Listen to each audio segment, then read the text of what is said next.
Sir काय म्हणाल आपण फोर्टिस हॉस्पिटलमध्ये जे रुग्ण आहेत त्यांना पाहण्यासाठी आलेलो आहे.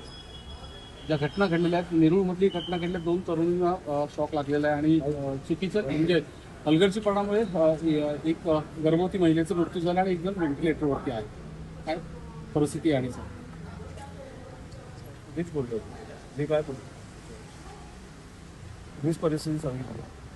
हलगर्जीपणा एवढं मोठ्या प्रमाणात विषय परिस्थिती चालू आपल्या राज्यात. मला अशा ठिकाणी आल्यावर काय बोलायचं कळतच नाही. शॉक लागून 2 मुली बिचाऱ्या हॉस्पिटल बेडवर आहेत महानगरपालिकेमध्ये.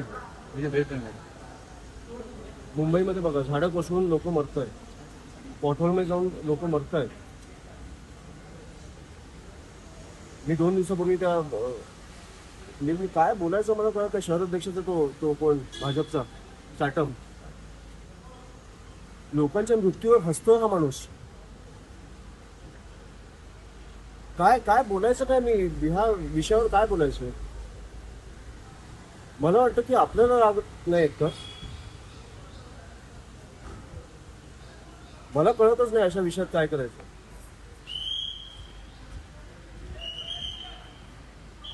सरकारी फार सिरियस होताना दिसत नाही या सगळ्या गोष्टी. नीचपणा चालू आहे, नीच.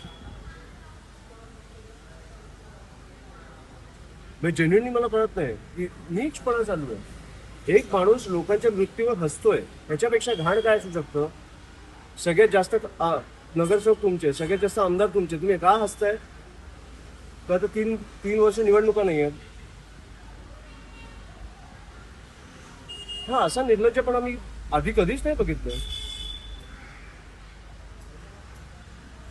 मला जेन्युइनली वाटतं. आता त्या दिवशी मला वाटतं की ते संजय दिना पाटील पत्रकाराला शिव्या घातल्या, त्याच्यानंतर ज्या प्रकारे पत्रकार बांधवांनी त्यांच्या प्रेस कॉन्फरन्सवर बहिष्कार टाकला, मला जेन्युइनली बघून आवडलं. म्हणजे पत्रकारांमध्ये हिंमत आहे. माझी एवढीच तुम्हाला विनंती आहे की ही हिंमत महाराष्ट्रासाठी पण दाखवा. अशा नीच लोकांच्या नादीच लागू नका, जाऊच नका त्यांच्याकडे.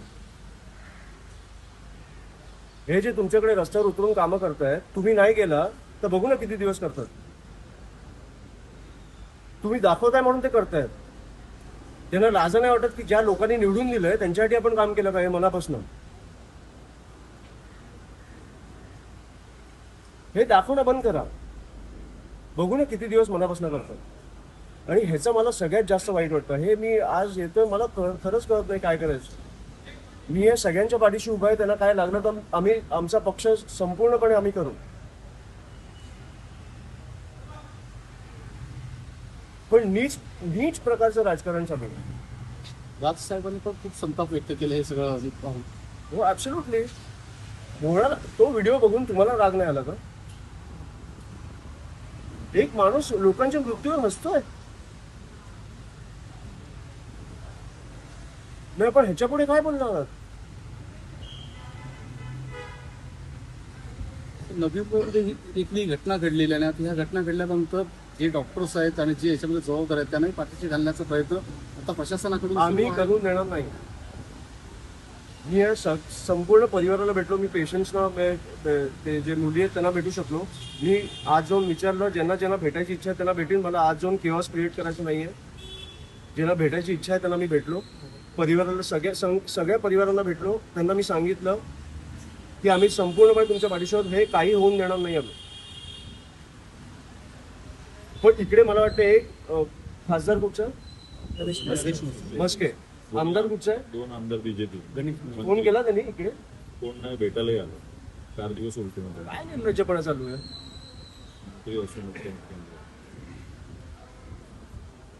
काय ऑपरेशन टायगर लावून ठेवलं तुम्ही. तुम्हाला लाज नाही वाटत. उघडपणे तुमच्या तोंडावर लोक मरतायत आणि आपण पैसे देऊन आमदार, खासदार, नगरसेवक फोडतोय. निर्लज्जपणे सगळं चालू आहे.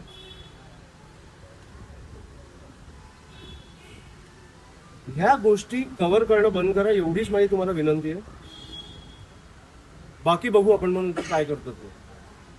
त्यांना कळलं पाहिजे की तुमच्यामुळे ते आहेत, त्यांच्यामुळे तुम्ही नाही आहात.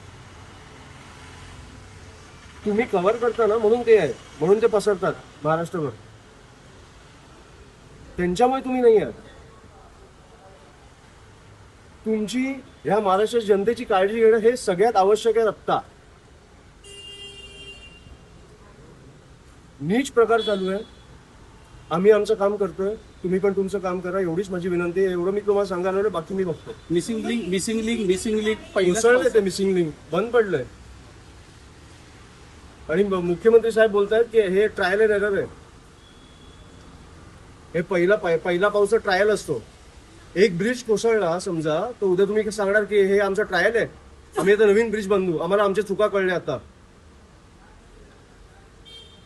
आणि एक मिनिट, तुम्ही म्हणजे शिवसेनेला तुम्ही बोलता की भाजप सत्तेत होतं, महानगरपालिकेत होतं, आत्ता आमचा महापौर आलाय, वेळ लागणार काम करायला. तुम्ही त्यांच्यावर नव्हता? 25 वर्ष तुम्ही त्यांच्यावर नव्हता का? जिकडे राजसाहेबांना संधी मिळाली नाशिकमध्ये, एकही करप्शनचा आरोप नाही, रस्त्यावरती खड्डे नाही, नाशिक तुंबलं नाही, लोक मेली नाहीत. आपण ह्या प्रश्नावर कधी बोलणार आहोत की आपण फक्त ऑपरेशन टायगर करत बसणार आहोत? नीच प्रकारचं राजकारण चालू आहे, मी एवढंच सांगतो तुम्हाला. Thank you sir.